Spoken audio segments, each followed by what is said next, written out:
tequila, passion fruit, some caramel syrup, lime juice. It's all shaken together that we pour over the ice.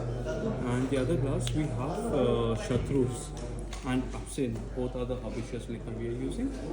Indian spices that we are infusing. So we are using a cardamom, some star anise, as well as a cinnamon. Just to give a little western touch, we add some rosemary also. And that will be flambe.